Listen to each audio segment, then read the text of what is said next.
As I mentioned earlier in my presentation this morning, we just issued today a 14-year, 1 billion euro transaction.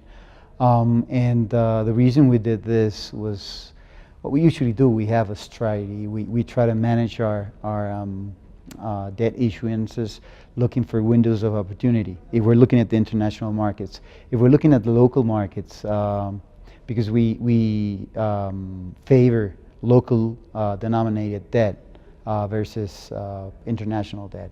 But sometimes when we see market conditions, we may tap the international markets. When we do so, we usually do so to pre-finance debt service for next year. So this time around, that issuance was basically directed to have investors trust the country and get our 2017 debt service requirements pre-financed. We have through the local bond issuances, which are basically weekly auctions, which I understand are the same basically in Colombia. We have the same model. What we do is we issue local currency denominated debt in the local markets every single week. So with that, during the first 2 months of the year, plus this transaction that we did today, we already have pre-financed around 80 or 85% of next year's debt service requirement. So that's very important for us, and that's part of our prudent debt management strategy. So to your question, if we see any future issuances, I would say that not for the moment being, because we just issued today. We may do so probably moving forward to the second semester of the year, third to fourth quarter. You may already know this, but we're going through an election process, presidential elections in April. So for us, let's say between April and July, there's basically no need, or there's probably not the best time to go to international markets if we were to go. So we may do so if we need to go to international markets to the latter part of the year. Now, since we already pre-financed most of 2017 and we still have basically 10 months of a year to go, we believe that the other 15% or 20% of what's left for the debt service requirement, we may tap the local markets for that. So I don't see any need this year to get any additional financing. Plus, we just closed a couple of weeks ago, 2 contingent lines of credit with the World Bank Group. Those loans are basically geared towards building an additional cushion to our finances. So if the country experiences going forward, we don't foresee that in the shorter, not even in the future probably. It's not very evident, not even given the current market conditions. But if we may need that for, let's say, a disaster, an earthquake, or El Niño phenomenon, or the crisis in the markets gets really, really worse, and there's nothing out there, then we may tap those funds. So it's a contingent line of credit again. We do have, on the asset side, we have 2 big cushions of liquidity, which may use or may be used if certain triggers are reached, and those triggers are disaster related or emergency related. So those funds, the Fiscal Stabilization Fund, that's an $8 billion fund at this point, which equates to 4.1% of our GDP, which means that if we may use part of those funds to finance any fiscal deficits we may have at the end of the year, if certain conditions again are met. That's the first cushion of the fence. Then we have what we call a secondary liquidity reserve, or reserve of liquidity, and we use that on a monthly basis if we see any departures from the budgeted numbers. So that's an important part of financing. Even though it's not debt, it's the asset side of our balance sheet, we use those funds, let's put it this way, efficiently, if we may need to do so in order to better manage our payments, our treasury.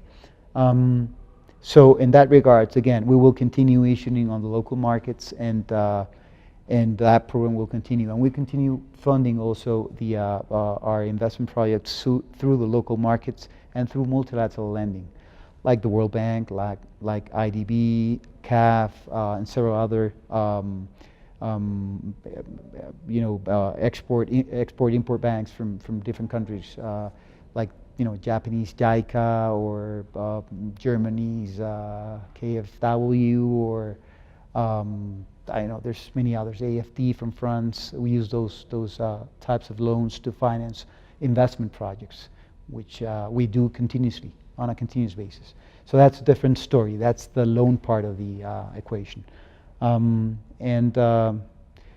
would say that's basically the combination that better works for us. We're working on an additional issue, which is having our bonds, our local bonds, our soberanos bonds, be euro clearable going forward. We're already have an agreement with Euroclear. We're going to use their iLink platform so that we may make our bonds available on an international basis, and that way we may make our local markets more liquid. Again, working on the target of having more of our public debt be local currency denominated.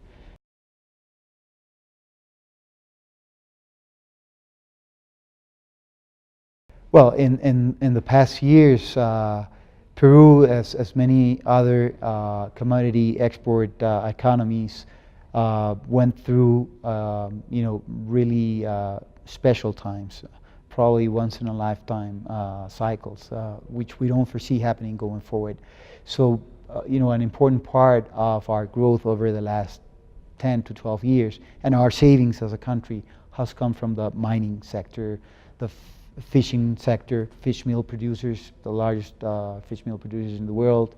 But we have grown also different sectors. Agribusiness, that's been key to the development of certain areas of the country, and have helped the northern part of the country, the southern part of the country develop. And there's full employment in different parts of the country now, given this modern agricultural industry, which is basically a green industry per se.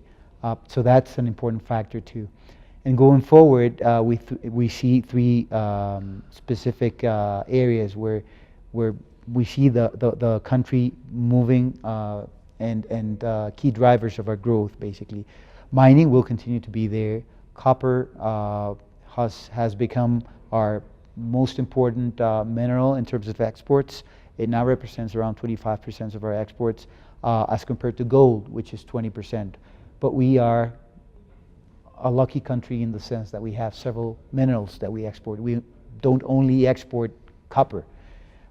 So the commodity prices have affected us, but there's new really big mega projects coming into production between 2014 and 2017.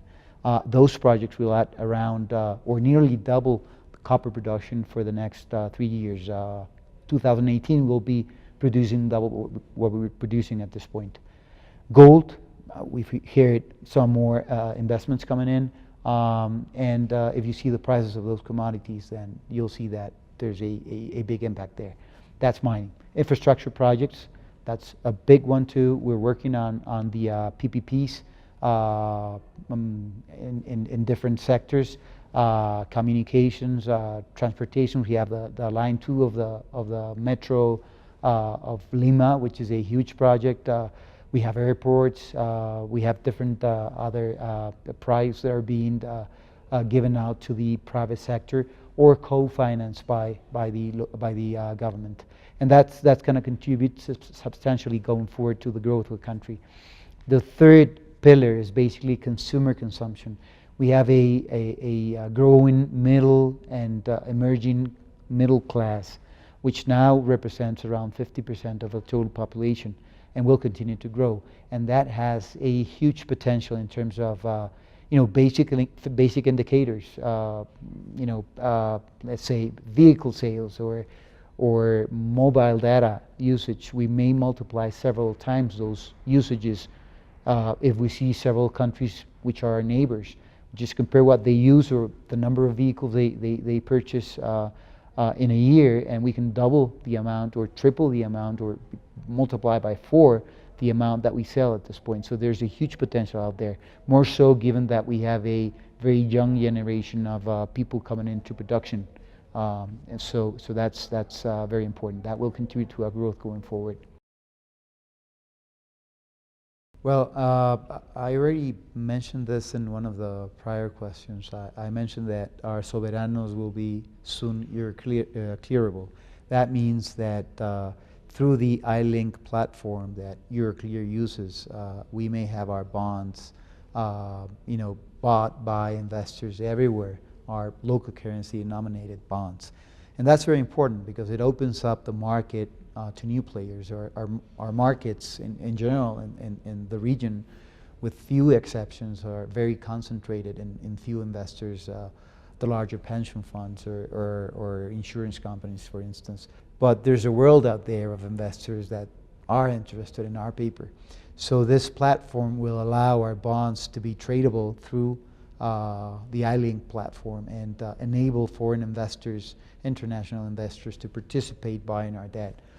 We'll have a larger participation of local currency nominated bonds within our public debt, and that will comply with our target of actually increasing the local currency debt within our public debt. And that's a very important source of funding. And again, as I mentioned before, opportunistically, we will tap the international markets. Most probably not this year.